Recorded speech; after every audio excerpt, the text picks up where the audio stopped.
Amen. Gloire à Dieu. Que le Seigneur soit béni. Merci à l'équipe de louange pour déjà ce premier temps de louange, d'adoration. Tout à l'heure, ils reviendront et on continuera à bénir et à adorer le Seigneur. Est venu maintenant le temps d'ouvrir la parole de Dieu. Je profite pour saluer chacun de ceux qui sont ici, ceux également qui sont dans le hangar, et puis également un troisième public, ceux qui sont aujourd'hui sur Internet et qui nous suivent en même temps, en direct ou en différé, qu'ils soient salués dans le beau nom de Jésus. Nous expliquions la semaine dernière que le début de l'année est un temps propice pour prendre de nouvelles et bonnes résolutions. C'est un temps où beaucoup de personnes font quelque part le bilan, nous disions cela, une année est achevée, une année est derrière nous, et les uns et les autres, je ne sais pas si vous le faites, mais assez facilement, assez naturellement, chacun d'entre nous, on est dans cette introspection, surtout après ces fêtes bien mangées. Et quand peut-être on a osé mettre son pied sur la balance, on s'est dit il faut faire quelque chose, un rééquilibrage, n'est-ce pas? Du moins alimentaire, mais sur le plan spirituel aussi, sur le plan moral, sur le plan familial, sur le plan de l'Assemblée aussi, nous voulons dire Seigneur, aide-nous peut-être à fortifier certaines choses dans lesquelles j'ai pu par ta grâce exceller. Par ta grâce, être à la hauteur des enjeux. Reconnaissons, et ce n'est pas faire preuve d'orgueil que de dire il y a des domaines dans lesquels ça se passe bien avec la grâce de Dieu. Est-ce qu'on peut le dire? Il y a des domaines où, par la grâce de Dieu, nous savons, nous sentons que les choses ne se passent pas si mal que cela. Bien sûr, on doit toujours tendre vers la perfection, mais il y a tellement d'autres domaines où nous sentons que nous avons peut-être manqué. Et nous voulons dire, Seigneur, alors que nous sommes en début d'année, aide-nous à prendre les bonnes décisions, les bonnes résolutions. Et c'est peut-être le temps pour nous d'encourager certaines habitudes, peut-être de donner encore plus d'accent sur certaines bonnes habitudes. Mais c'est peut-être aussi le temps pour nous d'abandonner certaines autres mauvaises habitudes.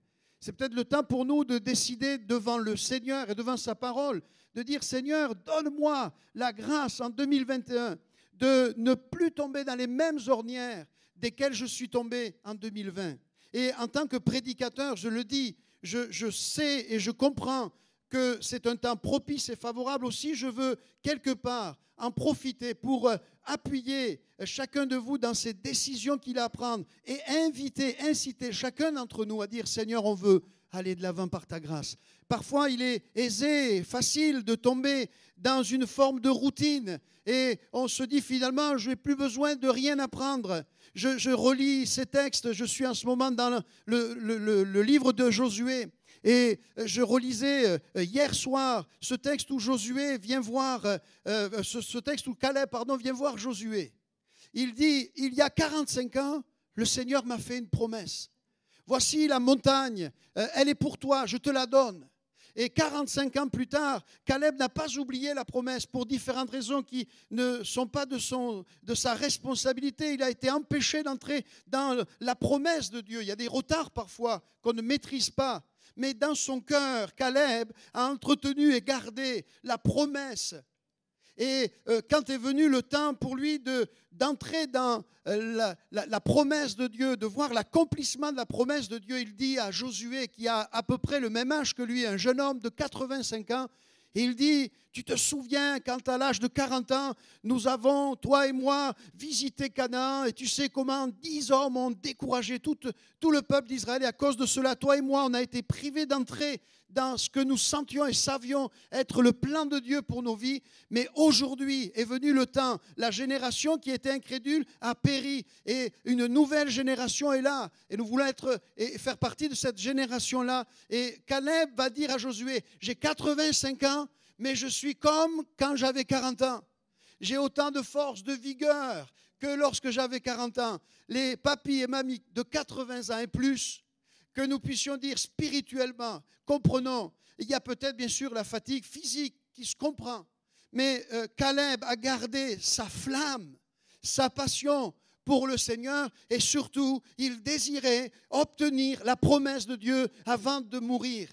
Et d'autres hommes de Dieu comme cela, il a été question pendant les fêtes de Noël de cet homme Siméon qui avait reçu une promesse. qu'il verrait le salut de Dieu, qu'il verrait celui par lequel le salut serait accordé à une multitude. Et cet homme-là aussi avait plus de 80 ans. Et j'imagine, chaque jour, il se rendait au temple et faisait de cela un sujet de prière et disait à Dieu, Seigneur, tu as promis que je verrai le salut de Dieu. Tu as promis que je verrai le Messie, le Sauveur. Et chaque jour, il se rendait, et peut-être chaque jour, il rentrait désespéré, dépité. Ce n'est pas encore le jour où la promesse a été accomplie. Puis un matin, il est venu comme d'habitude au temple. Et un matin, Marie et Joseph étaient présents, portant l'enfant Jésus. Et là, le Saint-Esprit, le texte nous dit, poussé par le Saint-Esprit, qui, autre que le Saint-Esprit, pouvait amener Siméon à comprendre que cet enfant qui était présenté au Seigneur était différent des autres enfants qu'on présentait quotidiennement au Seigneur.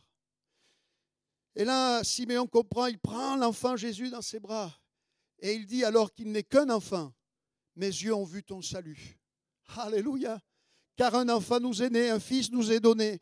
Et on l'appellera conseiller, admirable, Dieu puissant. Et Simon dira maintenant, tu peux reprendre ton serviteur parce que j'ai vécu, je suis entré dans la promesse de Dieu. Alors on veut être les uns et les autres comme cela. Alléluia. Et il y a des promesses que Dieu nous a faites. Et peut-être qu'il y a eu comme des retards, mais nous voulons garder dans nos cœurs ces promesses et permettre ainsi au Saint-Esprit de les réaliser dans nos vies. Alors, moi je crois que le Seigneur est celui qui désire bénir notre vie et notre existence. Mais espérer être béni en 2021 sans effectuer le moindre changement, c'est quelque part tenter le Seigneur. C'est quelque part tenter le Seigneur. Et je crois qu'il y a des choses que nous avons à corriger. Il y a des choses que nous avons besoin de parfaire dans nos vies. Et le Seigneur nous attend. Et le Seigneur désirerait tellement qu'on puisse prendre ce matin cette décision. Oui, parce que plusieurs fois, je le crois, le Seigneur a parlé à ton cœur. Il a parlé à mon cœur. Et plusieurs fois, nous avons senti la voix de Dieu, mais plusieurs fois, on s'est dit, OK, on a été touchés, et puis est venue la fin du culte, et puis est venu le début de la semaine, et puis le milieu de la semaine, et puis la fin de la semaine, et on a mis tout cela sous cloche, on a mis tout cela sous le tapis, et finalement, on s'est dit, mais OK, mais demain, Seigneur. Et peut-être que c'est aujourd'hui le temps, alléluia, de dire au Seigneur, je veux prendre les choses sur lesquelles tu as parlé, et sur lesquels tu m'as mis en garde pendant de longues semaines, je veux maintenant les corriger par ta grâce. Alléluia. Donc, espérer une vie bénie cette année sans changer quoi que ce soit, c'est tenter le Seigneur.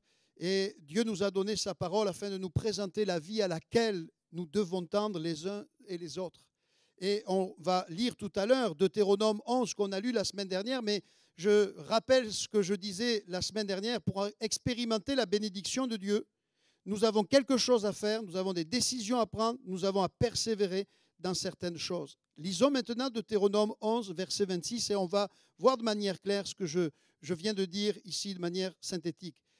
Dieu dit à Israël, mais à chacun de nous ce matin, vous croyez que la parole de Dieu vous est adressée personnellement? Vois, je mets aujourd'hui devant vous la bénédiction et la malédiction. Et il explique comment entrer dans la bénédiction. La bénédiction, si vous obéissez au commandement de l'Éternel, votre Dieu, que je vous prescris en ce jour. Autrement dit, si vous obéissez, si vous prenez à cœur la parole de Dieu, si vous prenez au sérieux l'enseignement de la parole de Dieu, la bénédiction s'attachera à vos résolutions. Et le Seigneur de continuer la malédiction si vous n'obéissez pas au commandement de l'Éternel, votre Dieu, et si vous vous détournez de la voie que je vous prescris en ce jour pour aller après d'autres dieux que vous ne connaissez pas. Et lorsque l'Éternel, ton Dieu, t'aura fait entrer dans le pays dont tu vas prendre possession, tu prononceras la bénédiction sur la montagne de Garizim et la malédiction sur la montagne des Bals. Le Seigneur déclare, voilà, il y a une bénédiction devant toi, mais aussi une malédiction qui est devant toi. Choisis la bénédiction. Comment en obéissant à la parole de Dieu. Alors, il y a peut-être des domaines, je disais, dans lesquels nous excellons. Et on s'en gargarise peut-être parfois, au point même qu'on est amené parfois à faire comme ce pharisien, vous savez, qui se rend à un moment donné au temple en même temps qu'un publicain. Vous connaissez l'histoire et vous savez comment le pharisien va mépriser le publicain en disant « mais moi, je suis fidèle à ma femme », comme si c'était quelque chose d'exceptionnel. Je donne ma dîme, je jeûne, etc. Je ne suis pas comme cet homme-là. Et vous savez que Dieu va dire, celui qui s'est humilié sera justifié, celui qui s'est enorgueilli de ce qu'il accomplissait, eh bien, ne sortira pas du temple justifié. Car quiconque s'élèvera sera abaissé, et quiconque s'abaissera sera élevé. Alors oui, il y a des domaines peut-être dans lesquels nous ne tombons plus aujourd'hui, et Dieu soit béni. Heureusement que si peut-être autrefois nous avions l'habitude de faire certaines choses, je ne vais pas citer les péchés dans lesquels peut-être nous vivions autrefois, car ils sont différents suivant les uns et les autres, suivant notre histoire personnelle. Dieu soit béni, mais il y a encore des domaines dans lesquels le Seigneur attend à ce qu'on change d'attitude et de comportement. Est-ce que vous en êtes convaincu? Si quelqu'un me dit non, moi pasteur, vous savez, un jour un pasteur a fait un appel et a dit s'il y a quelqu'un de parfait au milieu de nous, qu'il lève la main. Et il y a eu un téméraire qui a osé lever la main, le pauvre. Et puis, il y a une petite voix féminine qui, du fond de la salle, a dit « Hubert, je suis là, tu peux baisser la main. » C'était son épouse, le bougre. Et oui, parfois on se pense, mais à la lumière de l'Évangile, à la lumière de Dieu. Vous savez, on a chanté ce cantique, et quand on le chantait, tu étais, tu seras toujours le même. Cette simple phrase nous montre la perfection de Dieu. Lui n'a pas besoin de changer, contrairement à nous, parce qu'il est parfait. Et c'est pour cela que la Bible dit qu'il est immuable. Et c'est quelque chose aussi, je me disais, tout en chantant, je ne sais pas comment vous êtes, vous, si vous chantez seulement, moi je réfléchis à ce que je chante, pas tout le temps, mais des fois c'est des chants d'adoration, mais je réfléchis sur la portée de ce que je déclare. Et je me disais, toi, Jean-Paul, tu as besoin, tu ne peux pas dire tu étais, tu seras toujours le même, parce que tu as besoin de changer. Mais Dieu est immuable. Et je me disais, cette réflexion, c'est ce que je voulais dire. Quelle grâce de savoir que Dieu reste toujours le même.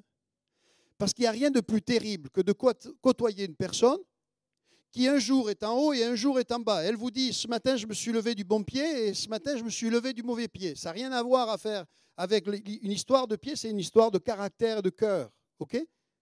Mais Dieu, lui, il est immuable, il ne change pas. Et quelle grâce de savoir, je peux compter constamment sur lui. Peut-être dans le travail, vous le vivez, ou peut-être même au sein d'une famille, et c'est terrible, et même au sein d'une église. Vous vous dites, cette personne, aujourd'hui, je sens que je peux lui parler. Et vous y allez courageusement parce que vous la sentez détendue. Mais d'autres fois, vous dites, oh là là là, il ne faut pas lui parler aujourd'hui, je vois bien que ce n'est pas possible, ce n'est pas pensable de pouvoir avoir une discussion sensée, apaisée, raisonnée avec cette personne. Ça arrive, n'est-ce pas? Mais Dieu, lui, reste toujours le même. Alléluia. Il est toujours le même. Ainsi, je peux m'appuyer sur lui. Alors, il faut que j'avance parce que je suis dans le rappel, mais bien que là, je partage des choses qu'on n'avait pas vues la semaine dernière, je rappellerai une chose concernant la bénédiction. Il me semble important de le rappeler. La bénédiction sous l'Ancien Testament était essentiellement matérielle. On avait un veau, puis au final, on en avait 2, puis 3, puis 4. On avait un cheval, au final on avait 3, 4, 5. On avait une brebis, au final on avait un cheptel, etc. C'était la bénédiction matérielle. Mais dans le Nouveau Testament, la bénédiction elle est davantage spirituelle. Ainsi, on peut être sans un sou et malgré tout être béni de Dieu. Et dans les semaines à venir, le thème de ce matin, je vais quand même le donner, vous l'avez peut-être vu, la vignette, c'est une atmosphère à développer pour que 2021 soit béni.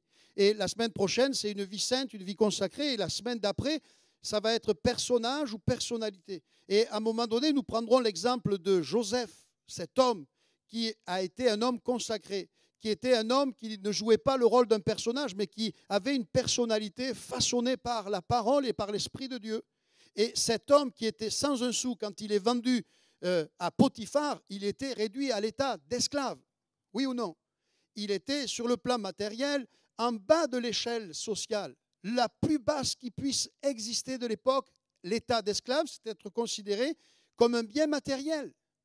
Vous n'aviez pas d'existence juridique et on pouvait vous jeter, on pouvait vous battre, on pouvait faire tout ce qu'on voulait sur vous, n'est-ce pas? C'était ça l'état d'esclave et pourtant il était cet homme sous la bénédiction de Dieu, oui ou non? À tel point, alors j'anticipe sur ce qu'on dira dans les jours à venir, les dimanches à venir, à tel point que même Potiphar va réaliser, mais toi, il y a quelque chose de particulier, tout ce que tu fais, ça marche.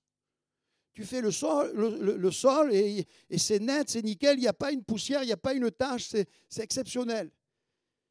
Cet homme va connaître la prison, mais malgré tout, il sera encore béni. Vous voyez que déjà dans l'Ancien Testament, malgré tout, parce que Dieu n'a pas changé entre l'Ancien et le Nouveau Testament, hein, vous êtes d'accord? C'est le même Dieu, on vient de le dire, il ne change pas. Mais c'est notre compréhension de Dieu qui va, en s'agrandissant, plus nous lisons la parole de Dieu, et bien sûr, la pleine révélation vient en Jésus-Christ, et là, on comprend tout.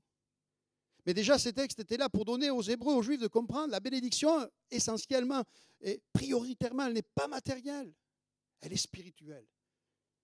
Et nous parlions de paix, je veux parler de bonheur, je veux parler de calme, je veux parler de pardon, je veux parler de révélation nouvelle du cœur de Dieu. Quelle bénédiction! Si en 2021, le Seigneur vous tire du lit pour vous amener dans sa présence parce qu'il a quelque chose de nouveau à vous révéler de sa gloire, quelle bénédiction, oui ou non? Jean l'apôtre, au soir de sa vie, sur l'île de Patmos, alors qu'il avait côtoyé Jésus, marché avec Jésus pendant 3 ans et demi, et qu'il pouvait en dire plus que d'autres sur la personne de Jésus, va avoir une nouvelle révélation de la gloire de Jésus. Il va voir le trône, il va voir l'agneau, il va entendre les anges élever le nom de Jésus. Vous imaginez un peu? Est-ce que vous avez envie de vivre cela en 2021? Ça, c'est une bénédiction. Et pour Jean, il était toujours sur l'île de Patmos, mais son cœur était béni parce que son cœur était auprès de Dieu, dans la présence de Dieu. Et quand Dieu est avec nous, quand nous sentons et savons que Dieu est aux manettes, alors nous pouvons éprouver la véritable et la bonne paix. Alléluia. On va un peu plus loin, on rentre dans le sujet de ce matin. Une atmosphère à développer. Ce matin, je voudrais voir donc l'atmosphère que nous devrions chercher à développer si nous voulons que 2021 soit une année bénie.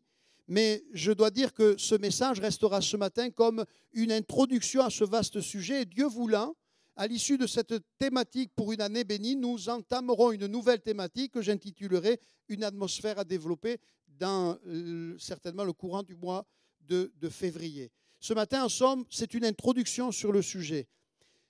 Bien que mardi, nous avons un petit peu commencé à entrer dans ce sujet-là, il y a des versets que nous avons lus, que nous relirons ce mardi, dans les mardis, et que nous avons lus mardi dernier, je vais y arriver. D'ailleurs, j'en profite pour inviter ceux qui peut-être nous regardent sur YouTube. Vous pouvez aussi participer à nos réunions en semaine sur Zoom.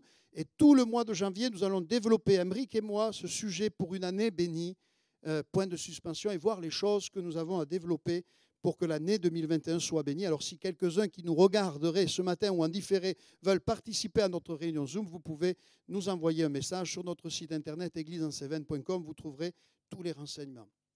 Alors, pour commencer, on va lire Éphésiens 2, mais si vous voulez, je vais lire dans la version Parole vivante. C'est une transcription, en fait, c'est une synthèse des différentes traductions, parce que vous savez qu'un terme hébreu ou grec pour le Nouveau Testament revêt plusieurs significations et sens, et nous permet ainsi d'entrer plus en détail dans la pensée de l'Esprit.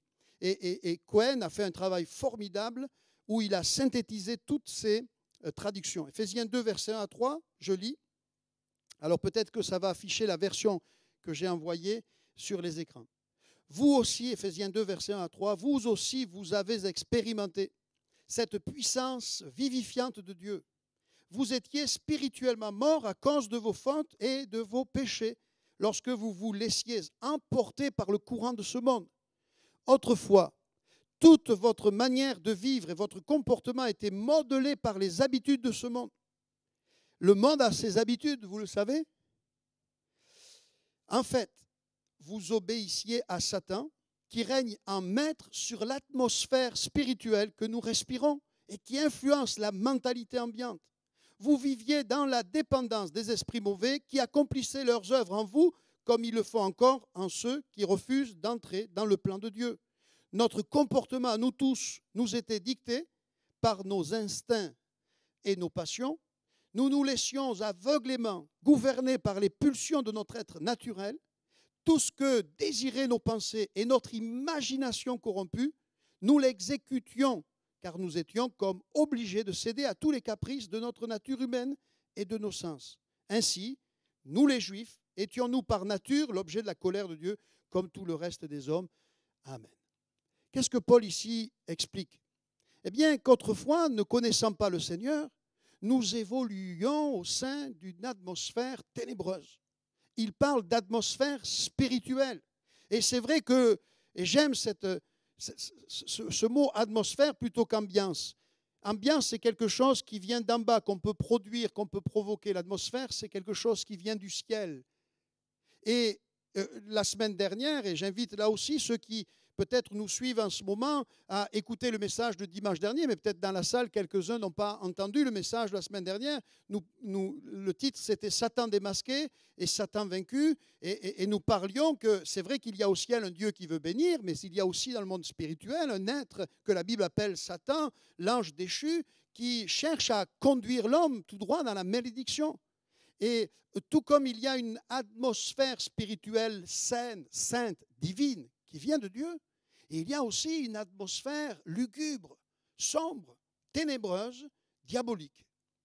Et nous voulons entrer par la conversion dans cette nouvelle atmosphère saine, dépolluée des puissances de ténèbres, mais nous voulons surtout conserver cette atmosphère, demeurer dans cette atmosphère. C'est notre responsabilité à chacun de nous. L'apôtre Paul donc parle de cette atmosphère spirituelle chargée de péché, d'iniquité, dans laquelle autrefois nous évoluions. Mais ce que je veux dire, et c'est pour cela que je crois que ce message est extrêmement important, c'est qu'avec le temps, vous savez, quand on a rencontré le Seigneur fraîchement, c'est tellement fort, c'est tellement beau, c'est tellement puissant, c'est tellement glorieux, que c'est formidable, et le ciel, nous le vivons tous les jours. Même quand il y a des épreuves, c'est le ciel qui est là. Mais avec le temps, avec les mauvaises expériences, avec les conflits, avec les difficultés, avec les tentations, avec les épreuves, cette atmosphère tente à décliner. Je disais la semaine dernière, je veux le répéter ce matin, le diable fait de nous sa proie, et c'est un texte que je n'ai pas cité la semaine dernière, que je citerai ce matin. La Bible dit, parlant à des chrétiens, le diable, qu'est-ce qu'il fait? Il rôde. Vous connaissez le texte et vous connaissez la suite? Le diable, tel un lion rugissant, rôde autour de qui? De nous. Pourquoi? Pour nous léchouiller la joue? Pour nous faire un bisou? Non, pour nous déguster, pour nous manger, pour nous dévorer. Et ça, autant je dis... Si Dieu conduit à ce que je parle à nouveau de lui, tant pis, il faut en parler parce que je le disais, c'est vrai qu'il y a des églises qui parlent de lui de manière excessive, mais il y a des églises qui ne parlent plus du tout de lui. Mais c'est une réalité que l'ennemi est là. Et je peux vous assurer, je crois que je l'ai dit, je veux le redire, mais nous ressentons la pression de l'adversaire. Et nous ressentons bien des fois, je disais, je suis allé jusque-là dans ma transparence avec vous, qu'il arrive des moments où on se dit on n'a pas envie de prêcher. Et le Seigneur nous fait la grâce, heureusement, il nous renouvelle. Hein? Mais vous savez que vous pouvez vous dire, mais vous ne me connaissez pas, mais le mouvement des assemblées de Dieu nous a envoyés. Bon, lisez bien la parole de Dieu. Jérémie, à un moment donné, qu'est-ce qu'il fait? Lui, c'est un homme de Dieu. Hein? Qu'est-ce qui se passe? À un moment donné, il dit, je suis tenté de ne plus parler en ton nom. Vous connaissez le texte ou pas? Je me dis, je vais parler comme eux finalement. Pourquoi? Parce que chaque fois que je parle, ils s'opposent à moi, il y a des, etc. Il vit, il sent un combat. Vous pouvez prendre le texte où Paul dit dans les Éphésiens, priez pour moi afin que je prêche avec hardiesse. On est étonné de se dire, Paul, tu as besoin qu'on prie pour que tu prêches avec hardiesse. On comprend qu'il y avait de l'opposition quand il prêchait, qu'il y avait de la résistance quand il prêchait, etc. Et Jérémie, donc je reviens à lui, va aller jusque dire, mais quand je songe à cela, alléluia, quand je pense à arrêter, il y a en moi un feu que je ne peux contenir, un feu dévorant, qui consume mon envie de tout arrêter, qui consume mon désespoir, qui consume mon découragement, qui embrase ma vie et qui me donne envie d'aller de l'avant et de crier jusqu'aux confins de la terre, Jésus vous aime, vous avez besoin de Dieu.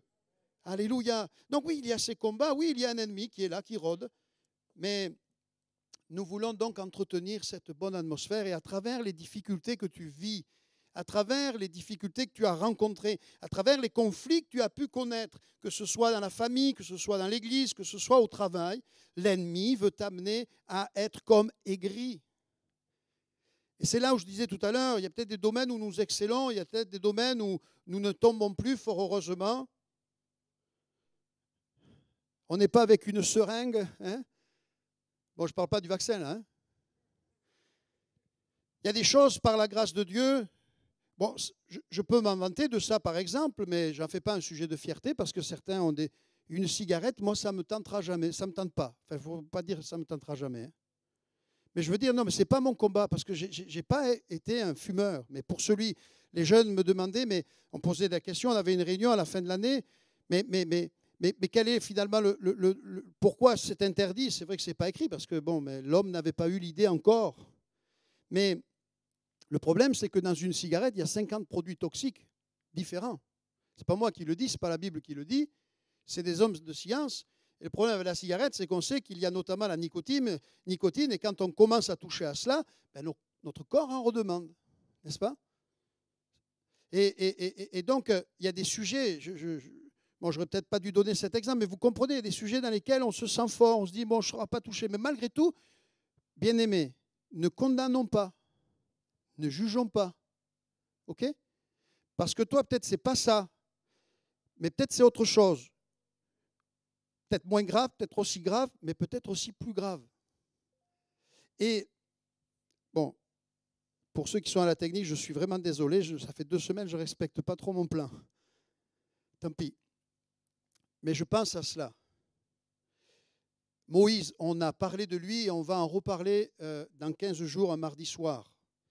Et ce que je vais dire, je le redirai dans 15 jours. Vous savez que Moïse a été empêché d'entrer en Canaan. Analysons sa faute qui l'a empêché et privé d'entrer dans Canaan. Eh bien, écoutez, analysez-la, vous allez vous gratter la tête. Hein. Il y a beaucoup de commentaires pour savoir, mais quelle a été véritablement sa faute? Est-ce qu'il a tué quelqu'un? Est-ce qu'il a commis un adultère? Est-ce qu'il a touché dans la caisse du tabernacle, lors du tabernacle? Rien de tout cela. Il a battu 2 fois le rocher, alors que Dieu lui avait demandé de le taper une seule fois, et il a mal parlé au peuple. Et là, ça a suffi pour dire, Dieu a dit à Moïse, ben, à cause de cela, tu ne vas pas entrer en Canaan. Et moi, ça me questionne. Et pourquoi? Parce que quand on réfléchit, par exemple, à Aaron, le frère de Moïse, vous connaissez la Bible, hein, je ne vous perds pas là. Aaron, bon, je perds la technique, mais pas vous, c'est l'essentiel. Hein. Aaron, qu'est-ce qu'il a fait à un moment donné? Moïse est sur la montagne, c'est là qu'on rencontre Dieu, et c'est là qu'on est heureux. Ça dure 40 jours, 40 nuits, c'est un peu long. Bon, enfin, c'est pas non plus quand même... Après tout ce qu'ils avaient vécu, ils pouvaient quand même attendre 40 jours que Moïse redescende, non? Et le peuple s'impatiente, et puis il dit à Aaron, fais-nous un Dieu qui marche devant nous. Bon, là, c'est le peuple, mais Aaron, il cautionne, il dit, ok, d'accord, apportez-moi vos boucles d'or. Et puis, il fait un veau d'or, vous connaissez cela. Et quand Moïse vient le confronter, Aaron a le toupet de dire, ben, c'est le peuple, et puis on a jeté l'or dans le feu, et puis il est sorti ce veau. C'est formidable des fois, oui, mais c'est comme ça, moi j'y suis pour rien, pasteur. Et vous savez que Dieu entre en colère, et beaucoup meurent dans cette affaire. Aaron est pardonné par la grâce de Dieu. Pourquoi? Parce qu'il y a un intercesseur, Moïse, qui prie pour son frère. Mais à Moïse, et c'est là la comparaison que je veux faire, c'est pas la même mesure de faute, n'est-ce pas? Oui ou non? Faire un veau gras et taper 2 fois sur un rocher ou mal parler. Mais Moïse, alors ne vous inquiétez pas, il est au ciel. Hein, on a la preuve, puisque dans l'évangile de Matthieu, au chapitre 17, il nous est dit que Jésus converse avec lui et Moïse. Hein, mais il ne lui est pas donné d'entrer dans le pays de la promesse. Et c'est une souffrance dans le cœur de Moïse. Plusieurs fois, il va dire à Dieu, il va chercher à changer l'intention, le cœur de Dieu. Je veux voir, je veux entrer. Dieu va quand même lui accorder une chose, de voir le pays, mais pas d'y entrer. Et tout cela pour dire quoi? Pourquoi Dieu est intransigeant? Parce que Moïse avait reçu beaucoup plus de révélations qu'Aaron. C'est avec Moïse que Dieu parlait comme un homme parle avec son ami. Alléluia. Donc ce que je veux dire par là, alors on se gargarise, on dit, mais voilà, il y a telle chose que je ne comprends pas. Oui, mais ça fait combien d'années que tu es au Seigneur?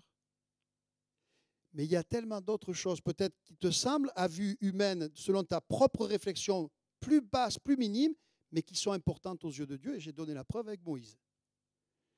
C'est QFD, on dit à l'école. C'est QFD? Vous validez? Ok, j'ai passé ma thèse. Je suis docteur maintenant en loi. Alléluia. Il y a un homme qui lui aussi baignait dans une sale atmosphère, c'est Saul de Tarse, acte 9, verset 1. Il nous est dit, cependant Saul respira encore la menace et le meurtre. Cet homme était dans une atmosphère intérieure nuisible, ténébreuse, et où la haine était là, une atmosphère lourde, morbide. Il respirait en lui la menace et le meurtre. C'est terrible cela. Alors vous allez me dire, mais un chrétien ne peut pas être concerné par cela. Aïe, aïe, aïe. Faisons attention. Vous savez qu'il y a des exemples dans la parole de Dieu. Saül, par exemple, a bien commencé, il a mal terminé. Un jour, peut-être, nous étudierons la vie de Saül, parce que je l'ai déjà fait personnellement. Et quand on regarde la vie de Saül, qu'on la compare à celle d'un David, par exemple, on se dit, et là on est étonné aussi, il n'est jamais question de problème avec les femmes pour Saül. On ne voit pas de récit, n'est-ce pas, de problème avec les femmes. On ne voit pas de problème avec non plus l'argent. Ces choses, semble-t-il, en tout cas le Saint-Esprit n'en parle pas, donc c'est que certainement dans ces domaines, et si Dieu l'a choisi, n'en doutez pas, c'est qu'il avait des qualités cet homme. Hein. Ne pensez pas comme certains prédicateurs qui disent, voilà, mais le peuple a voulu un homme, alors Dieu leur a donné Saül, un bon à rien. Non, non, non, non, c'était un homme qui avait des qualités spirituelles et morales, et qu'on pourrait voir, mais ce n'est pas le sujet ce matin. Mais qu'est-ce qui lui était arrivé à cet homme? Il n'a pas veillé sur son cœur. Et cet homme, alors, il a respiré lui aussi comme Saul de Tarse, mais que Saul n'était pas encore au Seigneur. Saül a respiré lui aussi la menace et le meurtre. Vous vous rendez compte que Saül, a voulu faire périr David. Pourquoi? Parce que c'était son adversaire.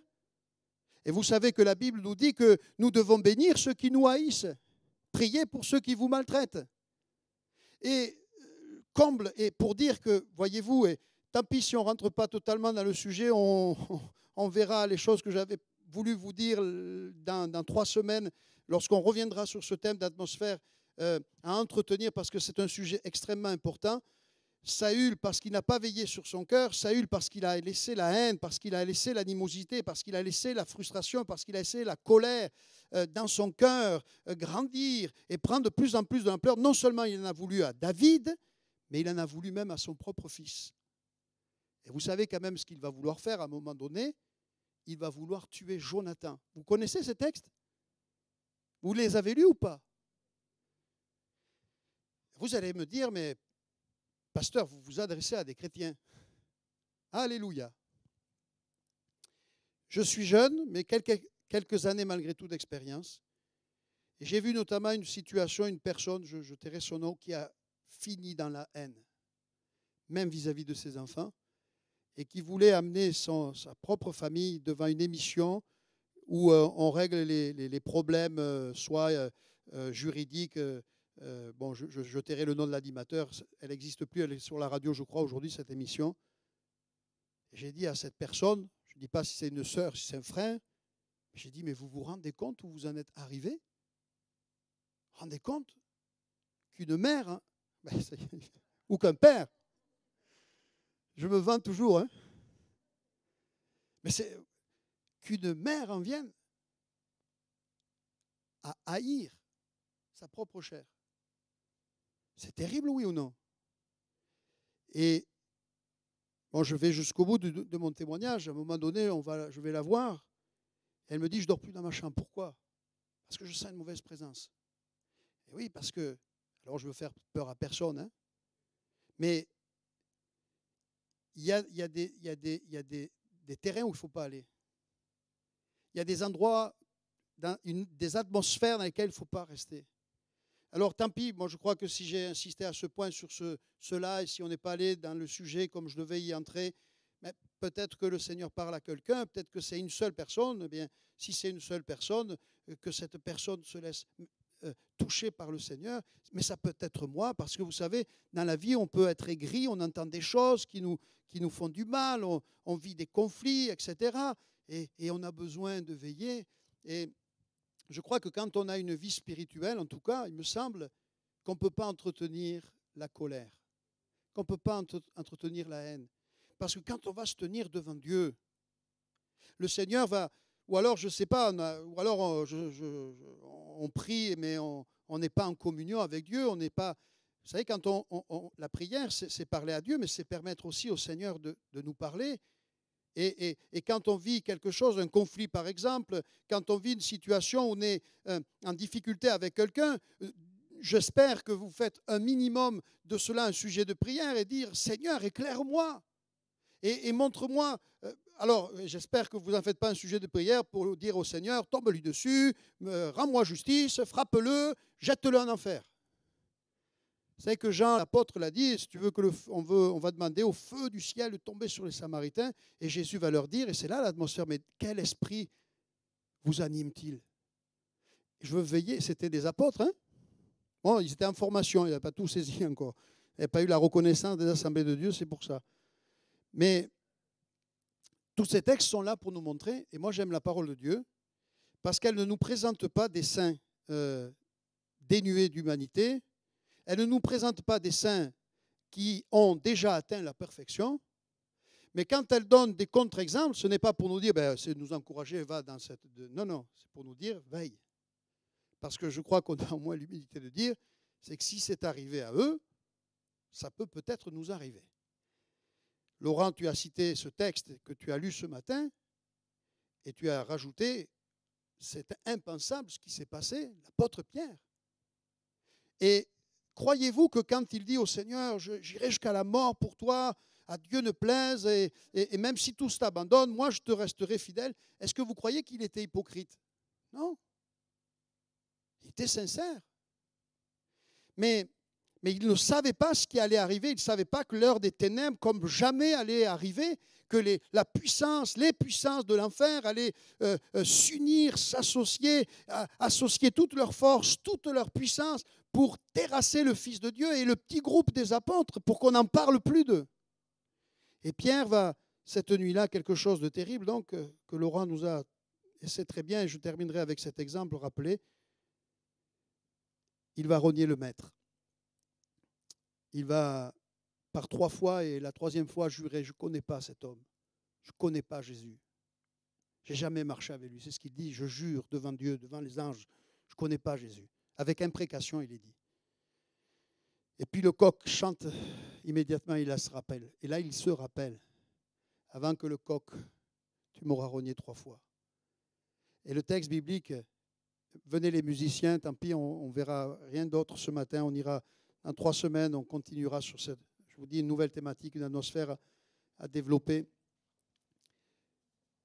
De suite après, ou très rapidement après, le maître sort du Sanhédrin, où il a été, on a craché sur son visage, il est seul devant ses ennemis, ses adversaires. Et le texte biblique nous dit, c'est court, mais les yeux de Jésus, le regard de Jésus, il en a été question ce jeudi avec Emeric, et là aussi les regards de Jésus, je vous invite à réécouter ce message jeudi dernier sur notre chaîne YouTube L'Église dans ses veines. Le regard de Jésus a croisé celui de Pierre.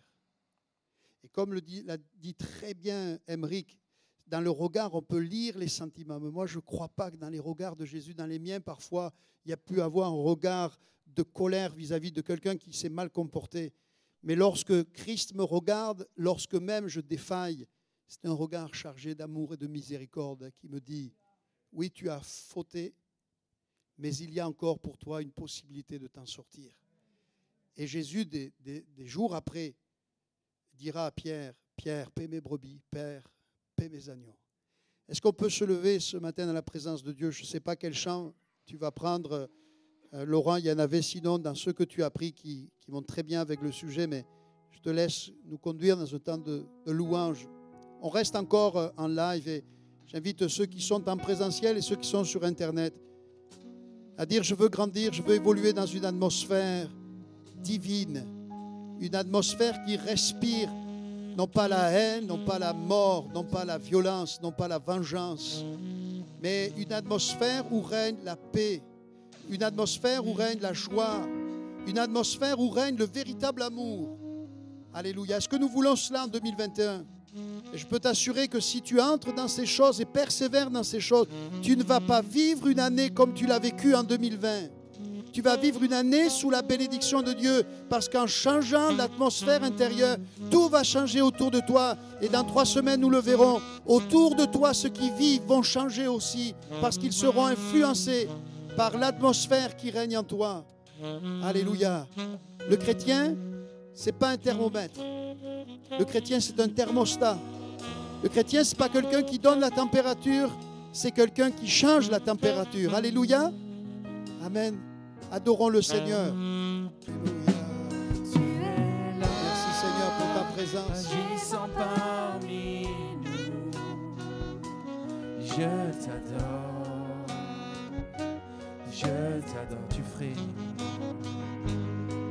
Tu fais un chemin, opère des miracles, tu tiens tes promesses, lumière dans les ténèbres, mon Dieu, c'est ce que tu es. Tu fais un chemin, opère des miracles, tu tiens tes promesses, lumière dans les ténèbres, mon Dieu, c'est ce que tu es.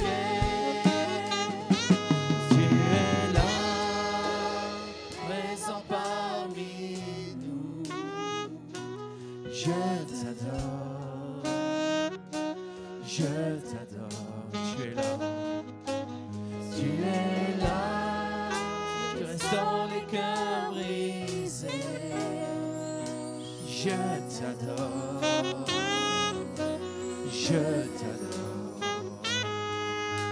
tu es là, présent parmi nous. Je t'adore,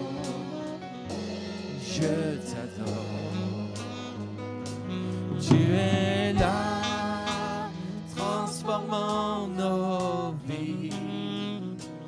Je t'adore, tu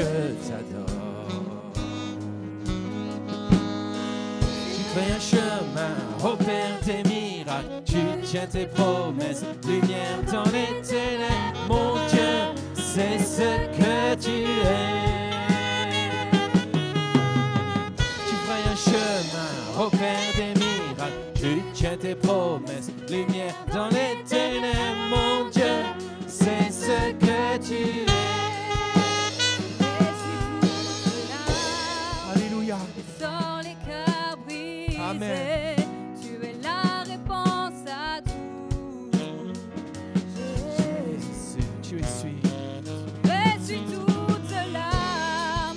Tu restaures les cœurs brisés. Tu es la réponse à tout. Jésus.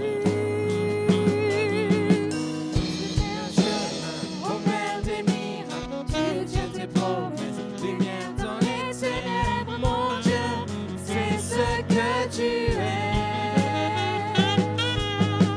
Tu fais un chemin, opère des miracles, tu tiens tes promesses, lumière dans les ténèbres, mon Dieu, c'est ce que tu es.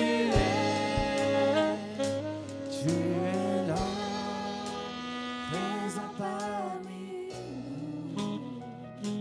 Je t'adore,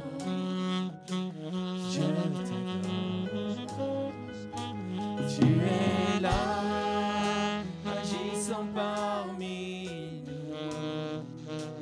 Je t'adore, tu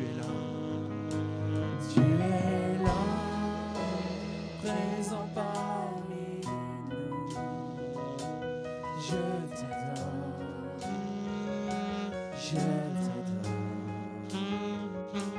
tu es là, agissant parmi nous. Je t'adore, même si je ne vois pas.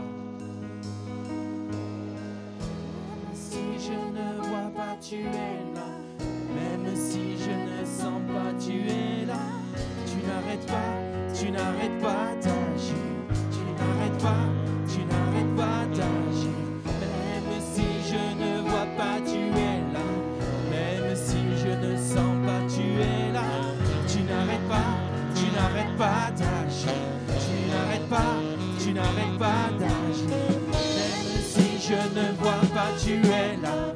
Même si je ne sens pas, tu es là. Tu n'arrêtes pas d'agir. Tu n'arrêtes pas